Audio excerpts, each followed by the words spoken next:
That's it. That's us. Oh, we are live, folks, ladies and gentlemen of the media sphere, FaceTube and YouTube land and all that sort of stuff. Welcome to your weekly dose of Mauls, Balls and all. As always, it's just gone 8:30 on a Thursday, where you will always find us live and interactive with you lot. I can see people logging on here already. Joining me this evening are familiar faces. We have the Dublin Munster supporter living just about 10 minutes away from me, Dave Sheedy. Dave, how are you, buddy? Are you well? Good. How are the lads? All good. And the Munster supporter in Glasgow, joining us from over there, we have Mike Reedy. Mike, how you doing, buddy? Are you well? I'm good, yeah. All right. Connacht's finest, James Grennan. Oh, yeah. How are you, James? And we have Clontarf's finest, Dara Weston. Dara, how you doing, buddy? Doing great, thanks. Excellent. And our guest this evening, folks, will be no stranger to rugby fans. She has played for and continues to play for the Wolfhounds, Old Belvedere. She plays for Leinster and also Ireland. It is indeed the woman herself, Miss Hannah Wilson. Hannah Wilson, how the hell are you? Evening, Hannah. Good, lads. How are you? Thanks for having me. Not at all. Glad to have you here with us, Hannah. Come here now, Hannah. I have to ask you. We're all intrigued for those in the know. Where does your dad get those custom suits? Because I think they're absolutely brilliant. Yeah, he loves them. He gets them made, actually. He has a few of them made over in Dubai there. So he just launched his Wolfhound suit there just after Christmas when myself and my sister were playing together. So he launched that one there just after Christmas, and that was made in Dubai. And then just last week in the AIL semi-final, he launched his Belvo one again from Dubai. But the Irish one he's got online, so anyone can get one of them. We'd love to see a few more of them in the crowd. Oh, very good. I love it because I tell you, Hannah, I do love his posts when you see him at a game, whether you're playing or not, and he has the Leinster one on, he has the Irish one on. I just think it's fantastic. I love it. I absolutely love it. Anyway, there we go. I must invest in a pair of those socks or whatever. Anyway, Hannah, let's get on to talk about people wearing whole suits with their team's colours on it, and you're there. I must invest in a pair of socks. No, but I'm saying that because I don't think I would have the bravery that Hannah's dad, David, has. The one thing, now, I'm not saying I've ever seen Hannah's dad locked, but the one thing, particularly, we've had this discussion when we've seen him with his Leinster blazer in the RDS and in the Aviva, is that myself and my mates are of the opinion that you would still look really classy, even pissed out of your head, wearing the blazer. Probably still look semi-professional. So. Probably. Okay, Hannah, seeing as you're our guest, let me come to you first, and let's start off with what we are supposed to be talking about. Is the Munster. Now, let's just tentatively introduce this topic. Munster have appointed the Chiefs coach from the attack coach, Roger Randall, which sounds very cartoonish of a name. Roger Ramjet immediately came to mind. I don't know why. But he's been appointed. There is some historic stuff going on in the background, which we are not going to talk about, which has resulted in the resignations of Billy Holland, Killian Keane, and Mick O'Driscoll from the professional the players game board, PGB, or whatever you call it. But my question, Hannah, and I put it on the notes, is, despite all of this, right, is this not papering over the cracks at Munster in that, like, they're just, it's a plaster, there you go, on the wound, but the wound is big. Hannah, what do you think about this appointment? Yeah, I think there's a few issues going on in Munster at the moment. I think inconsistencies in their bigger games is kind of a big underlying issue for them. So I think the real test here in the hire itself is whether it's a part of a clear, stable direction or whether it's another reset. This is the second coach they've had in with McMillan, only appointed last year. So like that's two big changes in the last 2 seasons, really. So it's just whether or not that's going to go alongside one another with the fact that there is underlying issues. So the new appointed coach, he has 8 seasons with the Chiefs, and he's done quite well. So I'm hoping he can bring a bit of that out into Munster. But for me, the bigger issue in Munster at the moment is kind of the inconsistencies and the depth squad they have at the moment. But look, I'm hoping it helps them with that new appointment. So I'm a bit on the fence with that one, whether or not it's a cover up or whether it's a reset, kind of giving themselves a new slate to work with after the season they had this year. Yeah, I know exactly what you mean. Yeah, okay. Dave Sheehan, I'm going to come to you next. Just a few comments, people who are commenting. Bevan Marie, evening, ladies and gentlemen. I hope you're all well. Thank you, Bevan. Gregor Galway, evening all. Hello, Gregor. Bevan again. If members of the PGB are resigning, you know it's bad, and you can't really plaster over that, especially as they are ex-players. Yes, very true, Bevan. Very true. Dave Sheedy, your thoughts on what I've asked Hannah about this? Is it papering over the cracks, or what do you think? And let's not go into the 1997 application. Yeah, let's not talk about that. Okay, go on, Dave. No, look, this guy's name has been touted since Prendergast made it known that he was going to bat, and I've been excited because he's worked with McMillan, and they've obviously had a good run of stuff with the Chiefs. So, and then there's 2 more lads that they're jostling between. I'm like McMillan. I will always be of the opinion that McMillan should have been allowed to bring his own men in off the bat. The Ian Costello getting contracts for Prendergast and Leamy and other, in my opinion, inexperienced coaches were allowed to continue. You know, like it's every sporting team. Like when you have a new manager coming in, he nearly always brings his own people with him, which is fair because they're the people he trusts, the people he works with, and the people he knows can get results. I think that's fair. Sorry, Dave, but wasn't McMillan brought in after the incumbents had signed new contracts? Yeah, but that's more the kind of crap that's going on with Munster. Jobs for the boys. It's like Fianna Fáil at this stage, you know. Like, I mean, God, no, I'm not. Look, I'm not coming, but it's just like, you know, that's the first time I've read anything about Billy Holland, Mick O'Driscoll, and Keane. Like, I didn't know they were on that. You know, it's not wide known information. Now they've resigned for their own reasons, but like, as I said, we're obviously not going to get into that argument. But I don't think it's papering over the cracks. This is like, you know, they're building a coaching ticket to challenge next year. I thought it would be this year, but then the lads are kept on. They said, right, kind of like what Lancaster kept a couple of old heads in Connacht and has worked with them. I thought McMillan might be able to do the same, but since Prendergast is sulking because he didn't get the top job and now he's fecked off the bat, don't care. You know what I mean?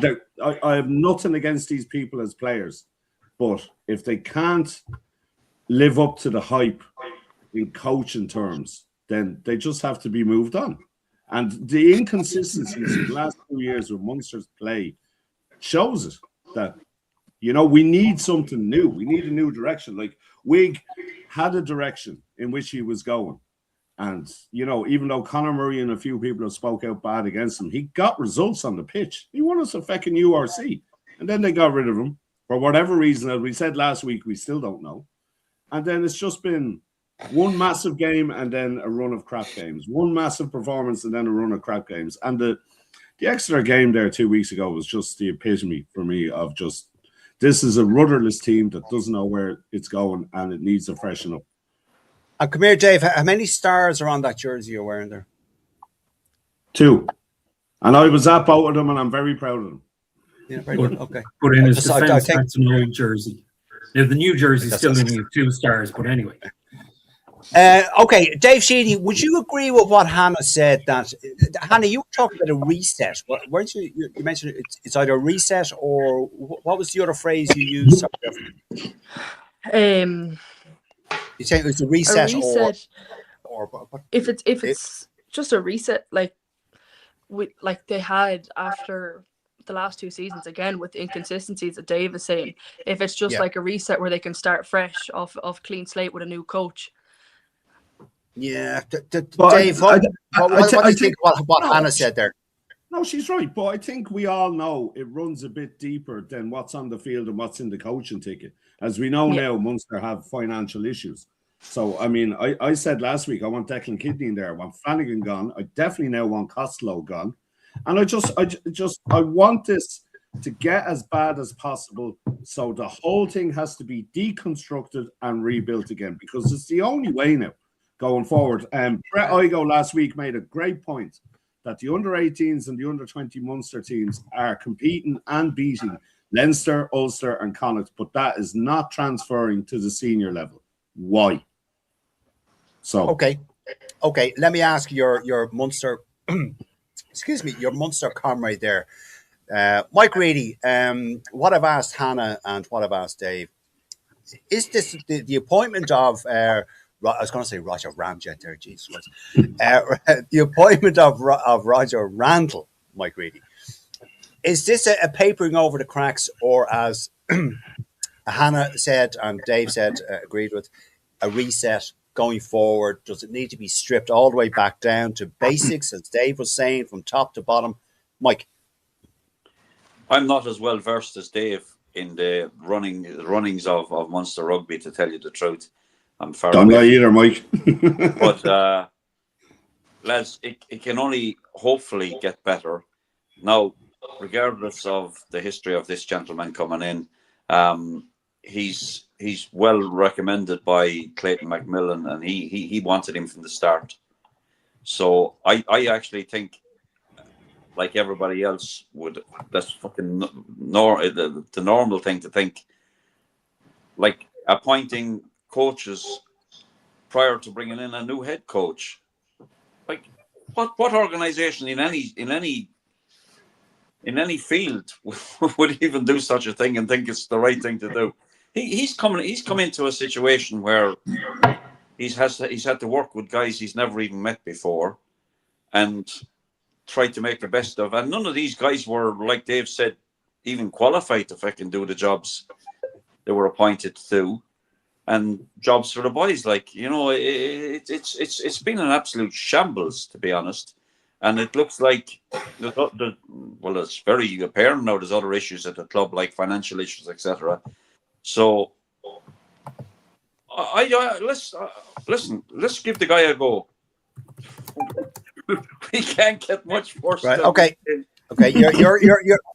You're kind of breaking up there, Mike. You're kind of breaking up a bit. Comment there from Niall Steins. Color setting on my TV must be Panjax. It looks like the guy talking about you, Dave Sheedy, with a double accent is wearing a red Munster jersey. Good man, Niall. Thank you very much. I'll use my Clare accent in future, will I?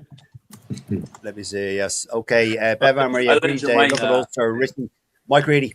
Stop for a second. I agree, Dave. Look at Ulster. Richie brought in his own team this season. They have gone from strength to strength. They are currently third in the table, so proves it works bringing in their own team. Yeah, very good. Yeah, good point, Bev. James Grennan, your thoughts on all this? What I've asked Hannah, Dave, and Mike. Well, first of all, I think we got to remember that there was 100 people brought in there recently and told that they were going to be looking for redundancies. I'm just wondering, are the boys, are they putting their hand up for that now and taking a bit of cash and heading off and doing something else and using the whole Roger Rabbit excuse to get going and getting out of there? I feel sorry for Munster in the predicament that they're in right now. Like having lived in Limerick for years and knowing the how deep the rugby runs in there, it's sad. Look, I think Bevan has a point there. Your man's bringing in his own ticket. I heard a brief interview on the radio today, Macmillan, discussing the appointment and all that, and he said, look, he knows him a long time. He trusts him. He has a good rugby brain, all of that sort of stuff. So I'm assuming that's why he's bringing him, because he knows the guy and he wants to try and build something. We need Munster back as an Ireland group. We need Munster back performing. We need them at the top table. And at this stage, I'm thinking the match in Dexcom when Munster come up, that's going to be a very interesting one to see where they're at and where we're at as well. So that's what I'm looking forward to. So, but right now, I think it's sad to see where Munster have dropped off from where they were to where they are now. I think it's a little bit sad.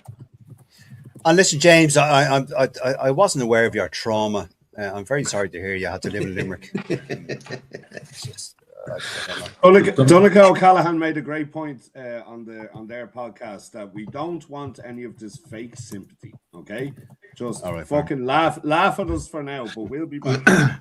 I know you will. I've no doubt you will.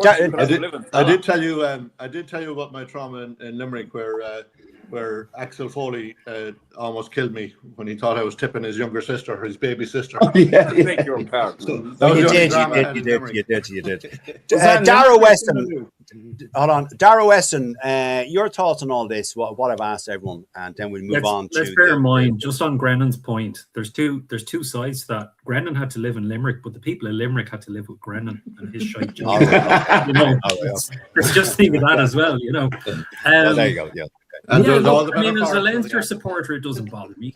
Being married to a Munster supporter, I have to listen to the whinging about Munster. Yeah. And then as an Ireland fan, we need a strong Munster.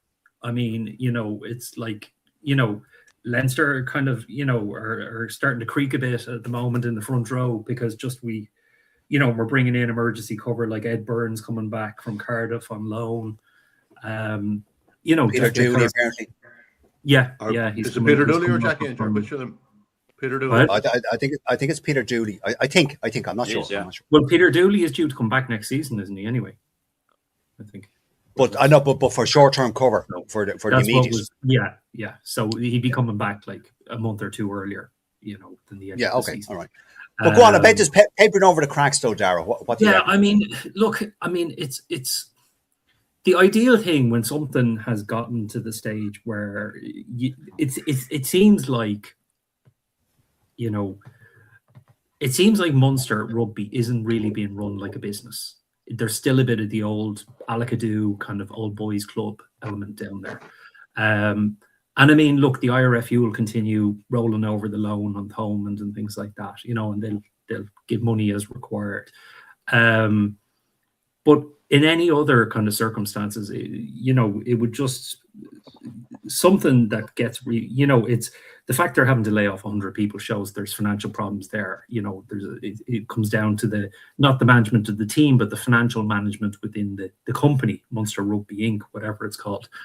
But the reality is, how much change will depend on how much the IRFU smack them on the wrist and say, no, we're not giving you any more money unless you sort this out. And is that going to happen? Probably not. That probably won't happen. So exactly. So I don't know if there'll be that much of a change. And look, Randall's come in to help McMillan on the coaching setup. So, look, all we can hope for is it improves the performance of the team, which then will lead to the finances of the club improving. And, that will start to turn things around. Okay. All right. Thank you, Darragh. I don't think it's 100 people going, Darragh. I think it's just 100 people were called to volunteer. Well, 100 people have been kind of put on notice. Yeah. All right. I mean, when you think, there can't be more than 100 full-time employees in Munster. So you'd be surprised. It's a bit astronomical, yeah. It's probably the majority because, like, a lot of the regional coaching staff and stuff like that would be employed by the IRFU, not the provinces. So yes, probably the majority. A good Munster man, Mark Noonan.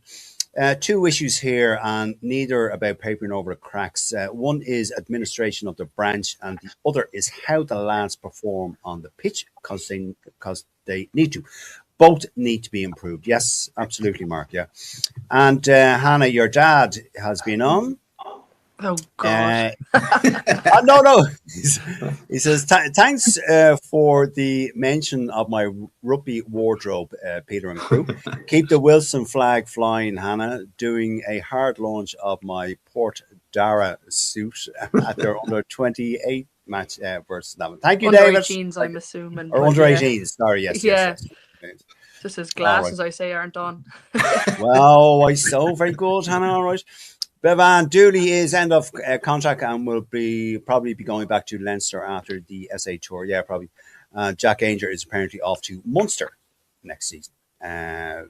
Yes, here's David back correcting himself. Should have read under 18s. Yes, thank you, David. Your daughter Hannah has corrected you on that, and we got it. Yeah, okay. Hannah, we had the opening round of the Women's Six Nations last weekend, and we obviously had the toughest bloody opening game you could bloody ask for against England.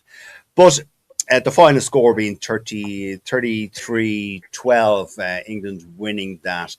It looked like it was going to be a bit of a disaster, Hannah, in the first 20, 25, 30 minutes, even first half, you could say, with the way things were going. But the Irish women didn't disgrace themselves. Now, I know there is, and we've spoken about this before here, there is a gulf in class. There is the gap when England went professional and when Ireland went professional and all this sort of stuff. But the Irish women stood up in the second 40, they brought a bit of pride into that performance, I thought, and they were far from disgraced. Hannah, what did you think of that? Yeah, so I actually only watched the match back there today and yesterday. I had my own match, but I only saw the score. So on the score alone, I thought that was class. When I kind of watched the play then, again, yeah, the first 20 minutes were kind of disheartening. And then just after the second half, then they had their purple patch. But it comes from a deeper issue. You look at England rugby, they have a premiership. They've contracted players. They're contracted players play in the Premiership, and then they go into their camps for Six Nations and World Cups and everything. We are still figuring that out in Ireland. We only brought in contracts between 4 and 5 years ago. We don't really have a set pathway. Are women going to play in Celtic Cup to be brought into Irish teams? Are they meant to play AIL to be brought into Irish teams? So firstly, like, the girls aren't playing enough rugby. They only have their Celtic Cup, which in that it's managed. So some girls like Dan O'Brien played, I'd say, about 15 out of the 19 rounds. And then you have girls that are for selection reasons and sevens. They're actually not actually getting game time. And we don't see them back in AIL. So first of all, they're not playing enough rugby. And then but why is that though, Hannah? Why is that? I'm not sure. I'm not sure. I think I'm not sure if they don't know which to put the effort into, whether it's going to be Celtic Cup is going to be that pathway or if AIL is going to be that pathway. Because at the moment, when Celtic Cup happens, AIL teams suffer an enormous amount. Belvo this year lost 17 players. Their top 17 players to Celtic Cup, so it's hard to pick and choose which do you put the time and the money into. But Celtic Cup this year worked out a lot better. It was changed from last year. And if you look at last year's score against England, we scored 1 try and conceded 40 odd points. So you look at this year's results, and Celtic Cup must have had an impact on that because the girls played a lot more rugby this year together. So I'm not sure if Celtic Cup is the way to go or if AIL is the way to go, but I'm not sure if the two of them can go alongside one another. But yeah, like after that first performance, I'd be really excited to see what the girls can do this weekend. We've a few new caps coming in. Robin O'Connor coming in, and we 2 caps against an English team. That's insane to have that depth in the squad to be able to bring on Eilish Cal and Katie Whelan is class. So it's exciting that for our first performance, that's what we managed to pull out of the bag. So it's good to see it's a nice insight to see what the rest of the Six Nations is going to be like. And of course, Sam Monaghan is back, Hannah. She is. She's just back from injury, so that's great. But again, she did all her rehab over in England, where the players have their set programs. So it was nice to get her back in, and like Erin King at the moment is doing great things. So it's nice to see again her coming back from her injury and playing so well in Celtic Cup to be awarded with the captaincy. So another exciting part of it. And the conflict, Hannah, between the AIL and the Celtic Cup, is there a solution? Like, is there a way around all that so the women can actually play more games? I think about this all the time. I'm like, do we turn Leinster, Munster, Connacht, and Ulster? Do we put them 4 teams into Celtic Cup instead of our Wolfhounds and and our Clovers, but then how many players are you taking from AIL to make that feasible? Like, so I'm not sure what the solution is, because there's so many issues that's being brought into it. Like Celtic Cup it was nearly 20 weeks long this year.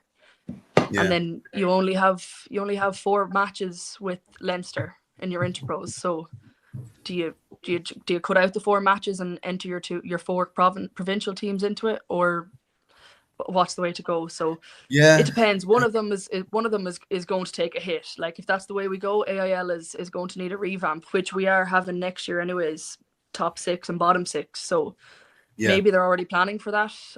But I haven't heard any talks of it, so I couldn't be 100% sure what that solution would be. All right. Okay. Thanks, Hannah. Some insightful points there, and well made. Thank you, Hannah. Dara Weston, your thoughts on the opening game of the Women's Six Nations, where Ireland, it looked like the Irish women were going to be roundly beaten out of the gate by the English, but they weren't really. Dara, what were your thinking about that? Yeah, I mean, the English team are, they're up there. I think they're number 1 team in the world, number 1 women's team in the world. So, I mean, it was always going to be a tough match. But if you think, I mean, the past couple of years, we've been positively hockeyed by them. So, I mean, that was a very respectable score, to keep them to get 2 tries and then keep them to 4 or 5 tries themselves. So, look, it's progress. As Hannah said, like, I mean, they have the English Premiership. So, I mean, they have, I think it's 8 or 10 clubs. I remember when we had Victoria Rush on and we were talking to her about that. I think there's 8 or 10 teams in the Women's Premiership. So, I mean, they have a lot more game time, and they're on central contracts from the RFU, albeit not much. I think it was about 20 grand, Victoria said, was the average contract. So, look, we're trending in the right direction. But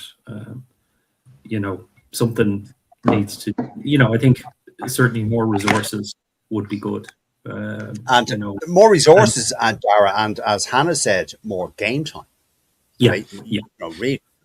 And I mean, it's only, we're only, I keep forgetting COVID, and, I keep thinking, 2019 was only 2 or 3 years ago. Like, but, wasn't that long ago, the women's team were changing in car parks and things like that, so, I mean, and then there was the injection of money in, by the IRFU. So, look, I mean, that's hopefully starting to trickle down and have an impact on the players and, improve the facilities they have and the training they're getting and everything. So, yeah, true.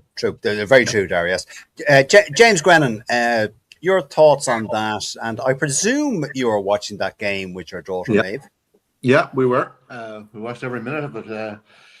What I found most pleasing, and if you look at it, 40 minutes to 40 minutes, the first half, okay, we were roundly beaten in the first half, but we drew with them in the second half. It was 12-all in the second half, so that's a fair improvement. And the girls, admittedly, themselves said it. I don't know who was it that was interviewed there. They said they started slow. And Erin King was interviewed after. Yeah. She was saying they started slow and they got into the momentum of the game, and they absolutely stood toe to toe with them in the second half. And they said, look, if they had started better, they felt going into the game they had the wherewithal, they had the tools to beat England. Which is, you have to have that belief going into a game anyway. But I do believe they did, because second half they matched them toe to toe, 12 points apiece in the second half. So I think there's, as I say, it was probably our most difficult game to kick off the Six Nations with. So I'm very, very much looking forward to Saturday's game. I'm going along to that, obviously, with the family, and I think we've pretty much nearly a full house there. There's a couple of tickets on either end, College Road end and Bohermore end, I think, still available, but I think everything else is sold out. So it'd be good to see a good, decent crowd in there for that one. So I'm very, very much looking forward to that.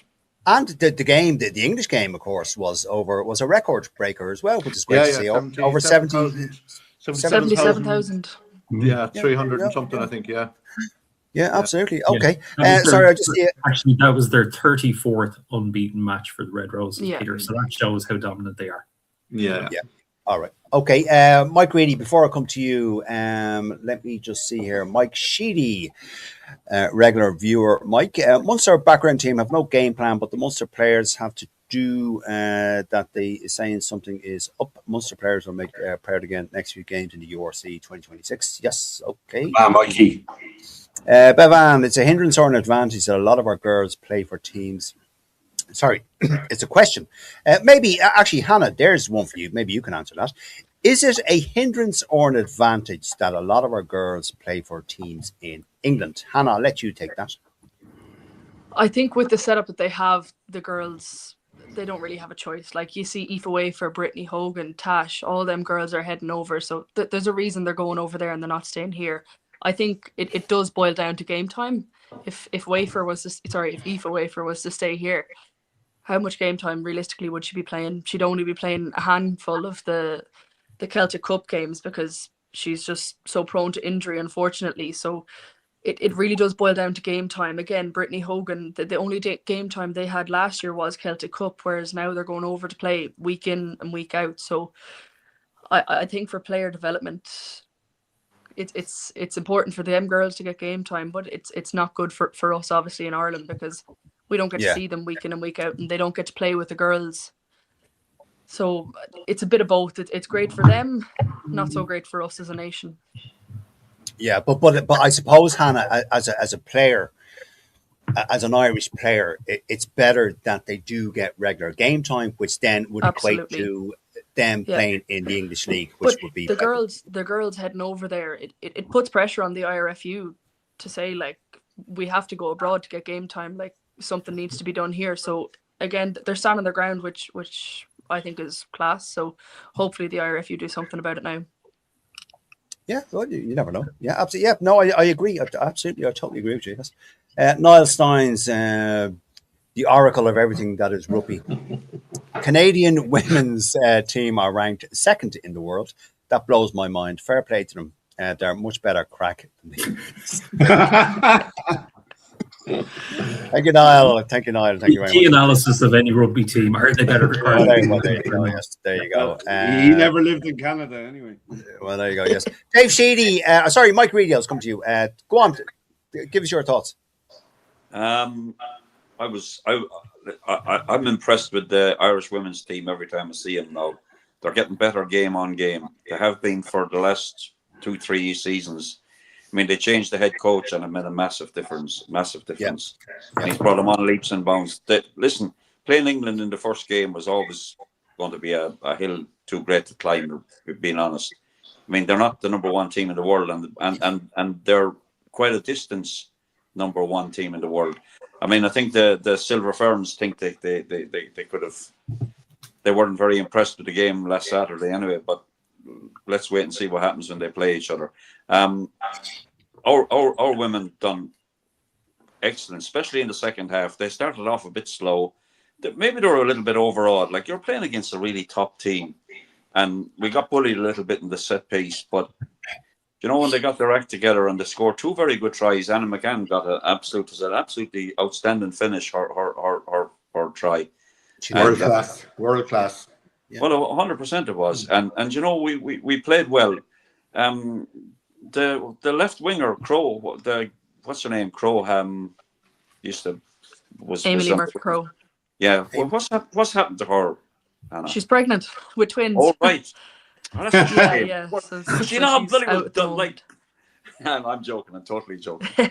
No, it's hard. You have to plan it quite well in that. So. Well, this is the thing. This is the massive difference between men's rugby and women's rugby. Women have all sorts of other issues to deal with.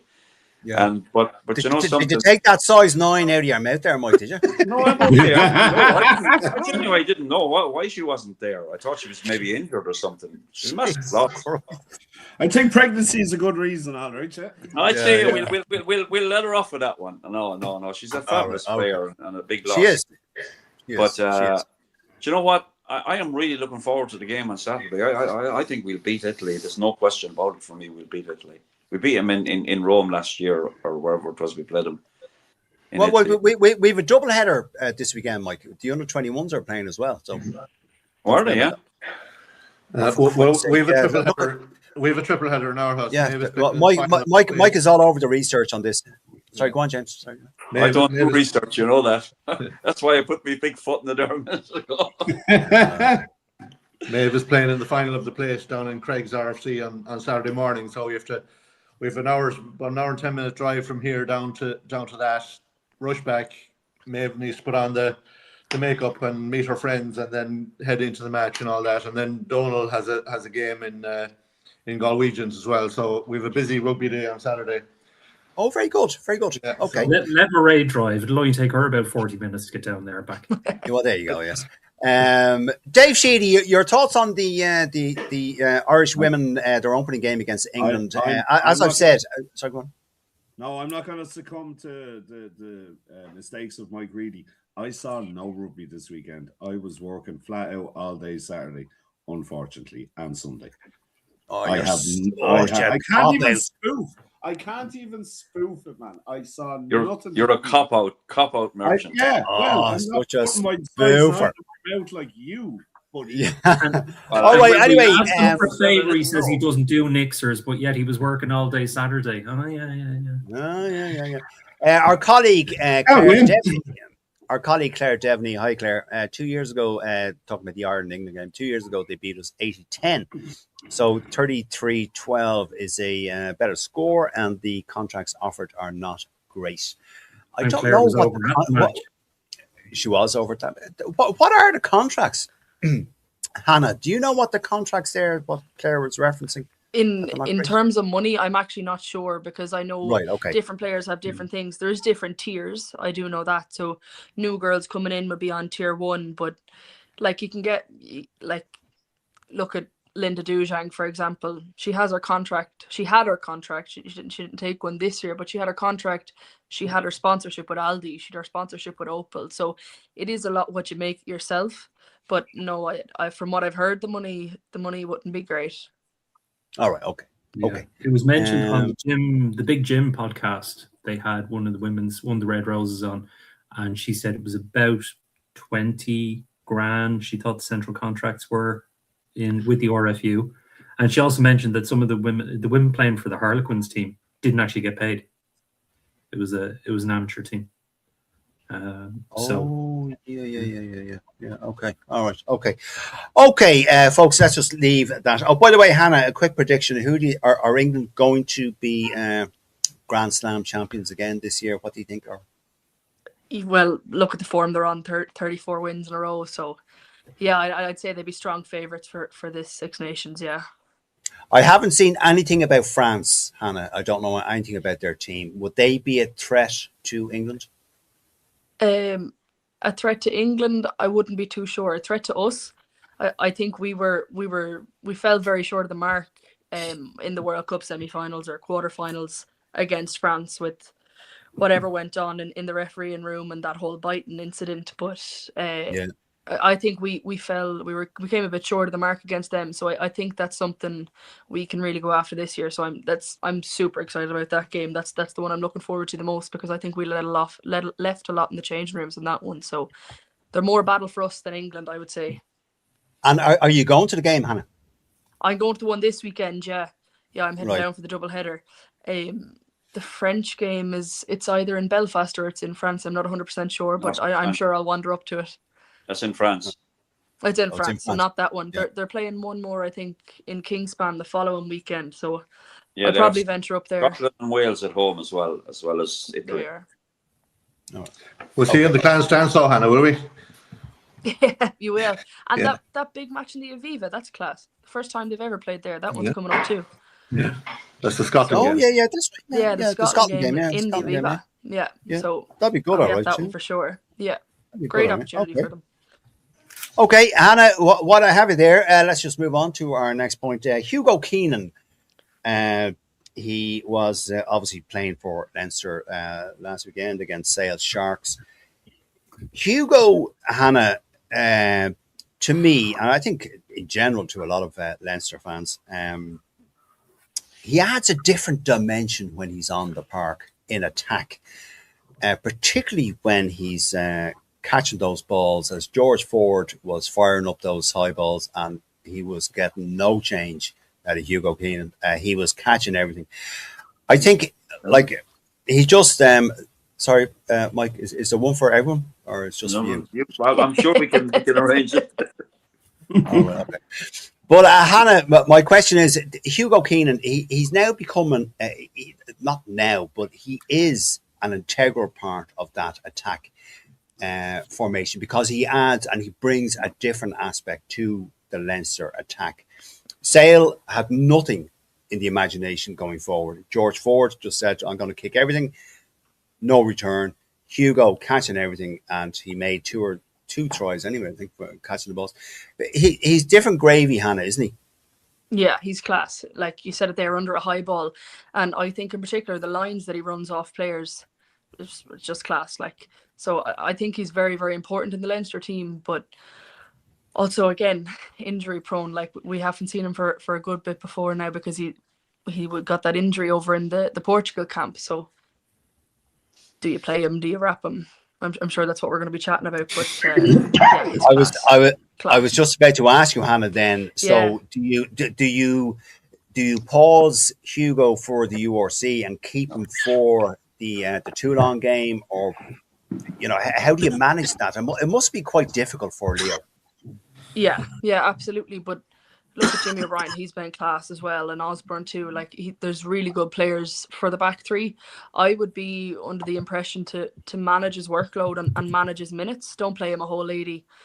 Keep him on till the 60 mark and then develop on the rest of the players. That's what my go-to would be personally, because when a player stops playing for a while, it's going to take them a few games to get back into the swing and things.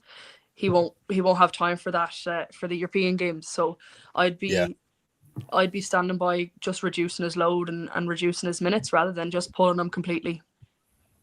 But sure, Hannah, he was straight in there against Sale. You wouldn't think he was injured at all. Yeah, absolutely. But are you going to take that straight out then and leave Leinster with that for the Sale game and then take it away from them and expect them to next week? Yeah, no, good point. Yeah, no, I know what you mean, Hannah. No, I know. Yeah, good point. All right, yeah. Dave Sheedy, to you.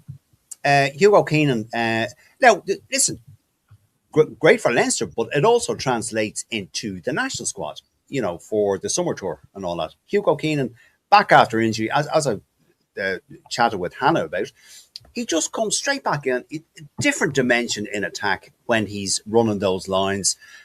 I just think he's... I think he's probably, if he's not the best fullback in the world at the moment, he's certainly in the top two. Yeah. God, here we go. No, hang on. I didn't see the sound. Go on. No, I know you're going to put a Munster slant on it. No, I'm not. I saw the Exeter game and I thought he was fucking class. Like, why are you surprised? He was injured, came into the Lions and did a number. There's nothing to be surprised about. The man is consistently consistent in everything he does. He's the best defensive fullback I've seen since Felix Jones. Like, we were all in awe with Osborne over the Six Nations. And, now Hugo doesn't get his shirt back. And then Hugo comes in and just goes, don't ever fucking forget about me again. I love that kid. Like, he's just unbelievable in everything he does. I mean, we did have problems in some games and the Six Nations gathering high balls. And then, like with the likes of Stockdale, who doesn't want to jump 2 inches off the ground, the bloody height of him. But like Hugo just mops everything up. Everything. Class player, man. I wouldn't wrap him up. I think that's kind of like, when you go in for a tackle and you only half go in, that's when you get injured. Unless you never did that in my life. Never. When I was playing, I never did that. Go in full bore, less likely to get injured. I think play Hugo, man. He's been out of the game a lot. He needs games, like Hannah said. He needs to get back up to his fitness because like Hugo can only get better. And then you always have Osborne. If you take him off after 50 minutes, Osborne slots in for 15. I think Osborne is a class player. No, he's the only utility back for me because he can I play hate that 12 bloody positions. phrase. I know, but people are saying that Frawley is and this, that, and the other. But he has experience at 12, 13, 14, 11, and 15. No other player has that. All right. Hannah, Dara, before I ask you, Hannah, your thoughts on the moniker utility player? I personally hate it. I really hate it. Yeah, Your own thoughts, Hannah. You don't really see them a lot on in the women's game. Everyone's kind of stuck in their own position, but like I find if you're a utility player, you don't really have one main position. My sister is probably the only utility player that I know can play the whole front row. But then again, do you leave her on the bench because she can cover every position, or are you going to start her? So I don't like the term at all either, because to me it makes it feel like they don't have a primary position. So they're not first choice for it. Yeah, exactly. You can be but if second you choice for a load of them and not first choice for any of them.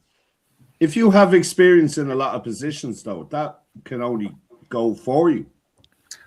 Dave, coaches love utility players, right? I know. And as I've said here before, a utility player is only good if you got a 5-3 bench. If you're doing a 6-2 bench, you won't see a utility player. Let me ask you then, Pete. What is a utility player in that situation? Hold on, Mike. Go on, Dave, quick. Yep. What is Osborne's position then? What's his selected He's a fullback. position? He's a fullback. In my view, he's a fullback.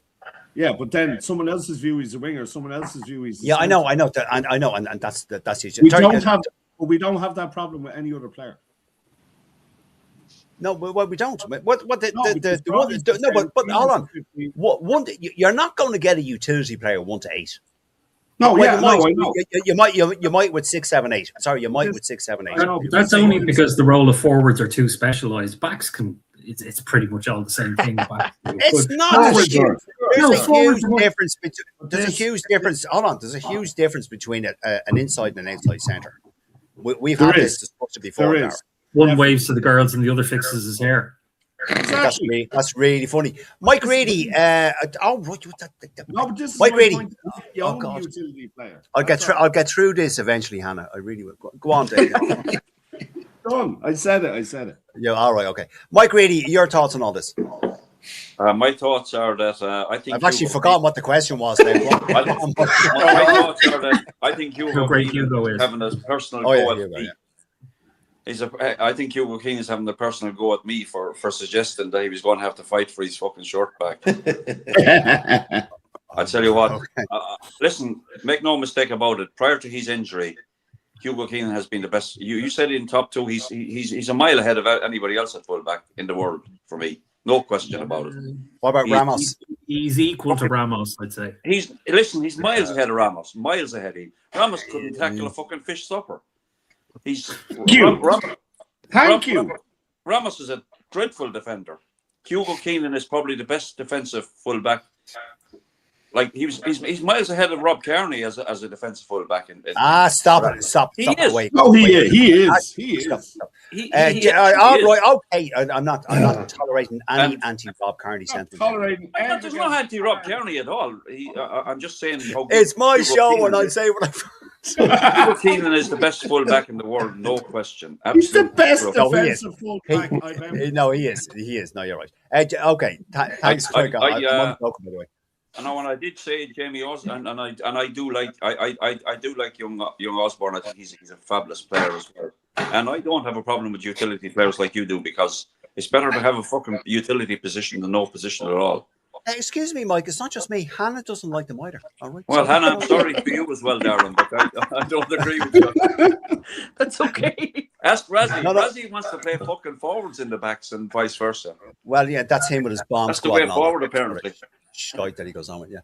How's your tea, by the way, Mike, that you didn't bring for anyone Beautiful, else? Absolutely beautiful. Yeah, that's great. Yeah, good man. Well done. That was me. That was my mother-in-law made me a cup of tea. You can't get Barry's tea in Scotland, so that's way too much information. It was just You're not drinking Lions, Darren, no? Oh, for Christ's sake. James Brennan. Do you think I get Lions into this house? Jesus. Not a chance, lad. Not a chance. James Brennan, go on. I think Hugo. Yeah, I think not your dog now, not your dog. We know he's beautiful. I think first of all, Mike Reedy must have mixed up his plastic container with the Tuesday tablets for the Thursday tablets because it's obviously this evening. Anyway, What you just say? Nothing. Go It on, wasn't James. funny anyway, so Hugo don't Keenan, worry. the best I fullback can't in the make whole fucking head nor world. tail of what you say. Just Yeah. a bad dream. No, I like Hugo Keenan, and I thought to be honest, I agree with Mike Reedy that I thought he'd have to fight for his position when he came back. But Jesus Christ, he hit the ground running. And as in terms of having to mothball him, I think he answered that question there.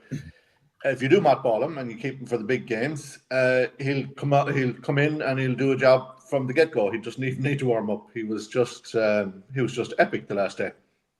Absolutely fantastic. So yeah, I think it'll be Hugo Keenan could be wrapped up. No problem. I think you could keep him and use Osborne in the meantime, and it wouldn't impact Leinster's performance one way or the other. Okay, thanks, James. Just a few comments here. I actually think it does, by the way, because as an attacking force, Leinster seem to be a lot more potent with Hugo Keenan now on the side. Yes. I agree with that. Yes. Okay. Oh my God, going way back. Mike Sheedy, loads of comments coming in here. I see here. Mike Sheedy, very should remember. No, we got that one. Yeah, sorry. Gregor Galway, Italy should be a good test. Yes, should be, Gregor.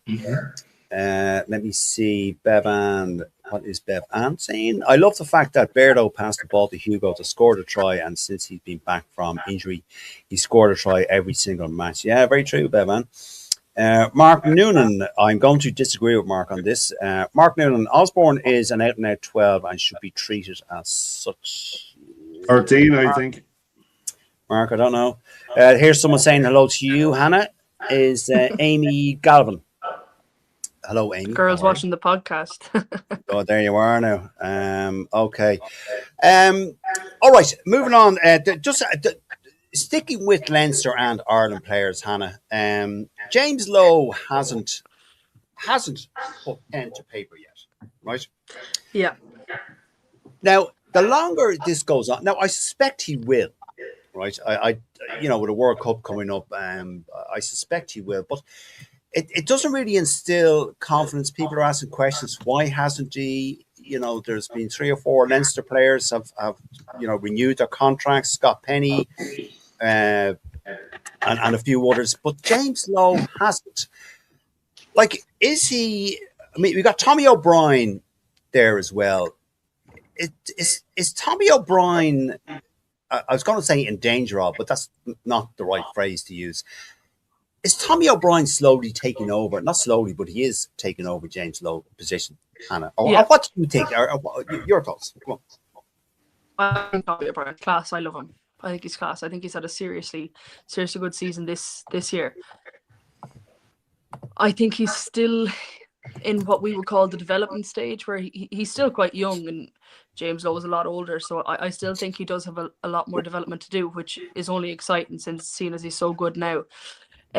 Why James Lowe hasn't renewed his contract, I couldn't be sure, but like coaches love that. Coaches love a headache like that, so it's only going to bring more intensity and stuff within the squad, fighting for positions like that. So I suspect he will also put pen to paper and sign a renewed contract, but he's going to be in competition with Tommy O'Brien for sure going forward. Yeah, no, I'm not. That's a conversation for another day. I was going to go into something else there. Dara Weston, thank you, Hannah. Dara Weston, James Lowe hasn't renewed or hasn't committed to Leinster yet. Your thoughts on all this? Is this his agent looking for more money, as we suspected before with other occasions when this happened, or what do you think, Dara? And by the way, I had nothing to say on Hugo Keenan, so don't worry about not asking. Oh, sorry. Go on. Sorry, I forgot, Dara. You have to, as I say to you before, you have to put your hand up if I forget. Go on. Hugo Keenan has only one weakness, and that's his cousin. That's all I'd say about Hugo. No, don't. Stop. Oh, Jesus Christ. If you're going to say that, I wouldn't have asked you. Lowe he's 33, so he's another contract in him, definitely. Look, I think it's become commonplace now that anybody, who's on the the central contracts. There's no such thing as a routine re-signing. There's, discussions about, are they going to go to France? They're going to go to the UK. The agents love stringing it out. So I think there's an element of that. But, he's a great player. Like, there's only one J-Lo. The O'Briens, both Ginny and Tommy, are good. You also have, is it Joshua or JJ Kenny, whichever he's calling himself this week? I can't remember which was the corrected name. I think it's Joshua Kenny he goes by now. So he's fantastic on the wing as well. But yeah, no, I think as good as Tommy O'Brien is, he's coming through, and there's still a place for J-Lo in the squad. So I think he's definitely an asset to Leinster and Ireland. Okay. Thanks, Tara. Dave Sheedy, your thoughts on J-Lo not signing a contract yet, or do you care with that bloody jersey on you? I do. Care for Ireland, of course. But I was corrected in the group yesterday. I think he doesn't have a central contract. Is that the case? No, he doesn't. Yeah. Look, apparently not. Yeah. Look, I think this is kind of like what O'Mahony went through. Remember, where everyone was speculating: is he going to get a Munster contract? Is he going to get an Ireland contract? Is he going to go to France? It's probably just being dragged out for financial benefit. But like James Lowe is a shaper. He will end up in France before he retires. Definitely, he will. You think so? He's like Zebo, man. He'll go where the money is. Definitely. But eventually, So you saying Paul O'Connell's a shaper as well because he was going to France? You on air calling Paul O'Connell a shaper? He didn't have the hair for us, Dara. Yes. Mike Reedy. I'm not finished. Oh God, Jesus! Would you go on, Sarah Duffy here? Excuse me, I'm still speaking. You forgot to ask Sarah about Hugo. Now you're just cutting across me. I mean, this is. No, I thought you'd finished. No, I just look. James Lowe proves every time he gets dropped, he comes back 10 times a better player. You definitely have to give him a contract. Definitely. That's very true, and that's very true. You're quite right, Dave. Yeah, absolutely. Yeah. Mike Reedy, your thoughts on James Lowe not signing yet? Any worrying signs, or is it a case that he hasn't signed a contract he's been offered, or has he not been offered a contract? Do we know? I don't know.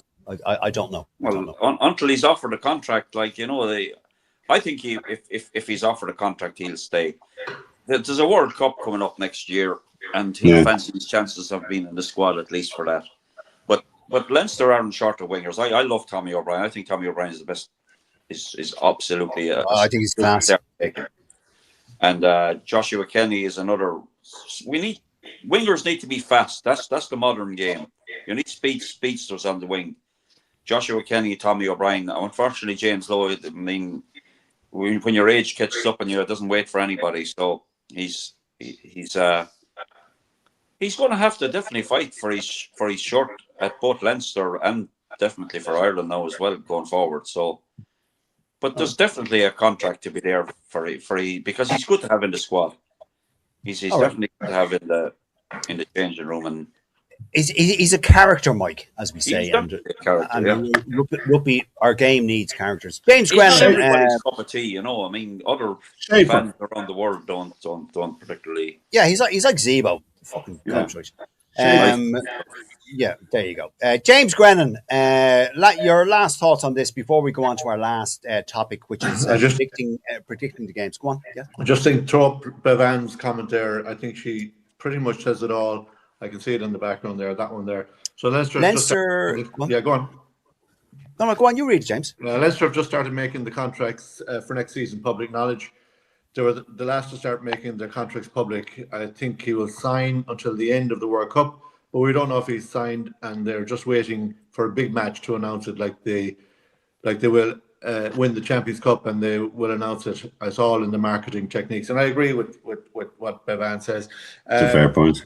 I would hate to see him leave and go to France. I don't think he will before the World Cup at least, but I do believe he will go. He will go there eventually. We need that big left boot to get us out of trouble, I think. And come World Cup time, we will need that. Yeah. Very true. Very true. Okay. Okay. Our last topic, as I said, the game's coming up. Who's winning? Who's losing? Who's drawing? Hannah, seeing as you're our guest, I will leave you till last so you can sign off on tonight's show. So I will start with Dave Sheedy. We have the Irish, the Interpro, Ulster entertaining Leinster. Who's winning? Who's losing? Who's drawing that one, Dave? I think Leinster might. The teams haven't been picked yet, no. Have, yeah. Oh, Jesus Christ. They've been out and posted on fucking multiple sites. Jeez, where the fuck were you all day? He's a busy man. He's out doing mixers. Go on anyway, Dave. Go on. Mixer I think if it's anything like the team last weekend, Leinster will have too much for Ulster. If it's a second string Leinster team, it'll be a tougher It's a 2.5 Leinster team. A second Leinster and a don't half. have second string. We have first string and second first string and third first string. Oh, very good. All right. Okay. Leinster. So Dave, I'll go with Leinster. you go with Leinster. All right. Dave, Stormers are entertaining Connacht. Connacht, please God. All right. Ireland, the women, Ireland are playing Italy in the Women's Six Nations. Based on what I've heard, I think I'll back Ireland. All right. And your game, Dave, Benetton entertaining Munster. Can it get any worse, lads? Can it? I want Munster to win. I don't know who's going to win. Depends what team turns up. All right. Okay. All right. Thank you, Dave. Okay. Mike Reedy, to you. The Interpro, Ulster entertaining Leinster up in Ravenhill. Well, I'll tell you what, I've seen the teams, and Ulster have picked an ultra strong team. Like they've picked as strong a team as they can put out, really. Yeah. And Leinster haven't. Now it's going to come down. Sam Prendergast is playing at 10, so it's between him and Jack Murphy. And I genuinely think Ulster have a great chance in this game. And I wouldn't have normally, but Leinster have picked a slightly weakened team, and I think this is a great opportunity for Ravenhill. Okay. Mike, Stormers entertaining Connacht. I'm sorry, James. Much as I would absolutely love Connacht. I'd love for you to do it. It's a hard place to go. So, you know something? I cannot back against an Ireland team, but it's just against every fibre of my being. And it's worse than that, Mike, because it's you actually backing a South African team. Yeah, it's a South African team as well. Fuck South Africa. Right. I'm going. Okay. Okay. All right. Okay. Sorry, Hannah. I apologise for that. Okay. The women's Six Nations, Mike. Ireland are entertaining Italy in the Dexcom. Ireland all the way, definitely. All right. Benetton entertaining your team, Mike. Munster.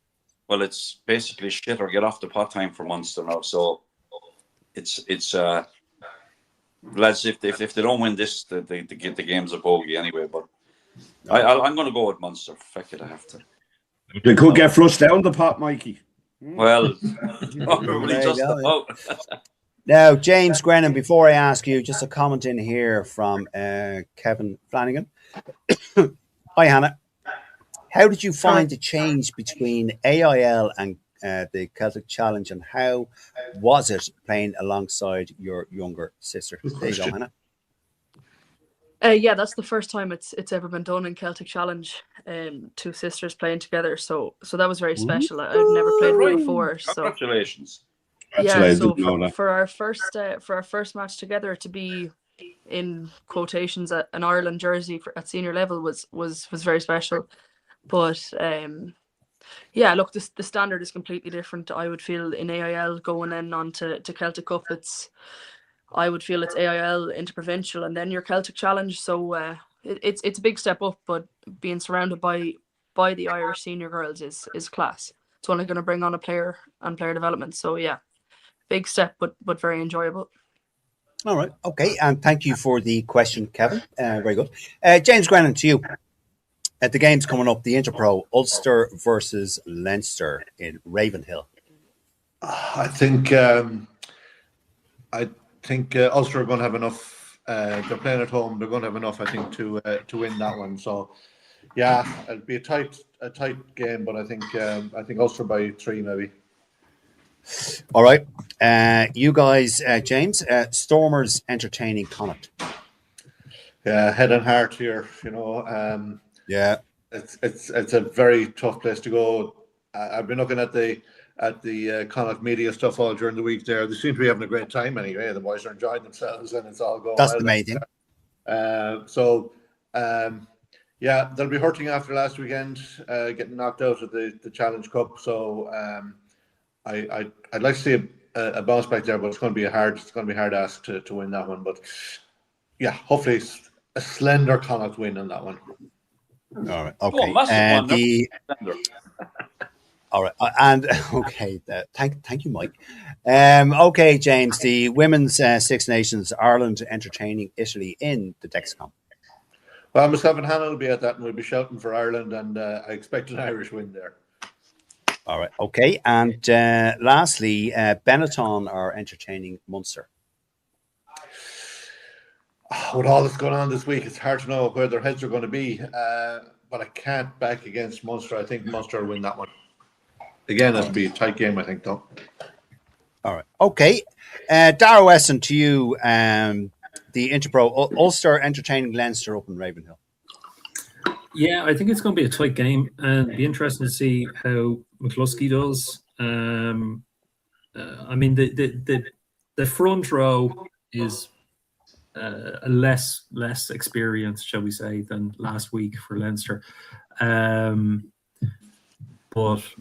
I mean, the back is still very experienced. I mean, we have we've Henshaw, we've Ringrose, we've Hugo. I'd say Leinster win, but I think it'll be a tight enough game. I think there'll only be a try in it. I think it'd be a very tight game. Dara, Stormers entertaining Connacht. Tough game. Oh, jeez, I'd have to say Connacht purely on principle, that I can't say Stormers. So. Okay. Women's, I like it. Women's Six Nations, Dara, Ireland entertaining Girls in Italy. green. Girls in green. Definitely Right. over Italy. Okay. Benetton entertaining Munster. I have to say Munster. No, say Benetton. Be true to yourself. Say Benetton. Yeah, and I come out with a black eye next He week. has to say Munster because if he doesn't say Munster, he'd be divorced The by marriage. Yeah. because of marriage. Yeah. All right. Exactly. Okay. Hannah, to you, last voice on the show. Let's hear what you have to say. The Interpro, Ulster entertaining Leinster up in Ravenhill. The teams were announced. Ulster are fielding a strong side. Leinster, not so much. What do you think? Yeah, Ravenhill's a hard place to go to. Ulster have great support and great crowd up there. So, again, off the back of what the lads have said, it's going to be a very good game. I'm going to give it to Leinster, but I think it'll be hard fought. Right. Okay. I tend to agree, Hannah. I tend to agree. Okay. Stormers, Hannah, are entertaining Connacht. Again, another difficult place for an Irish team to go, for any team to go. Yeah, I love Connacht. I love their setup and the way they play. So I'm going to have to go with them. Okay. The Irish women are taking on the Italian women in the Dexcom, Hannah, in round 2 of the Women's Six Nations. Again, great place to go to in the Dexcom with the revamp. So yeah, I think the girls bring it home now against these. So Irish girls all the way. Okay. And finally, Hannah, Benetton are taking on Munster.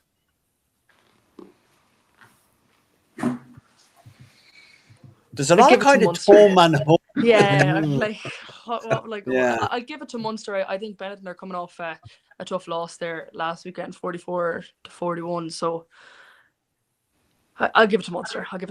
I'm afraid of what the lads might say. No. Just I'm not afraid of them. I only say Munster because my wife's from Cork. I'm not afraid of what those feckers say. No. I'm hoping they win. I think they need a big performance this weekend. So that's what I'm hoping for. All right. Okay. Thank you, Hannah. Thank you, gentlemen. And that is all we have time for. We could go on for another while. We should probably just explain to Hannah, we don't let Peter make predictions because he's the ultimate commentator's curse. If he predicts he's going to win. It's just a curse. So. Are you talking about Bev Ann's comment there, James? Yeah. The last one there, yeah. Oh, I see it there. Yeah. Yeah. Did Peter just say he agrees? Here's hoping. That doesn't count, yeah. Bevan. It's only if he predicts a score line or something like that he curses. No, Agreeing doesn't- Hannah, I get an awful time because I used to once upon a time predict score. I used to partake in this particular exercise, but every time I predicted a particular team to win, the opposite happened. So I just stopped because I was getting ribbed and ridiculed and all that. So anyway, but there you go. You can't take it, Hannah. That's the problem. Oh, I can take it all. Oh, I can take it all. Oh, I can take it, boy. I can take it. Anyway, all right, Jesus Christ. Right, that's all we have time for. We're way over time, 10 minutes over time. Not that bad. Other weeks we've been 20 minutes over time. Anyway, my thanks are to Dave Sheedy, Mike Reedy, James Grennan, Dara Weston, and of course our special guest. An absolute pleasure to speak with her and to hear her insights and her knowledge. Hannah Wilson, thank you so much for your time and your insights and your knowledge and your opinions. It's been great chatting with you, and thank you so much for your time. Thank you for having me, lads. It was great to catch up with you. Cheers. Chat to you Saturday. Great stuff. Cheers. Thank you. See you Saturday. Good luck, good night, and enjoy the rest of your evening. Good luck, everybody.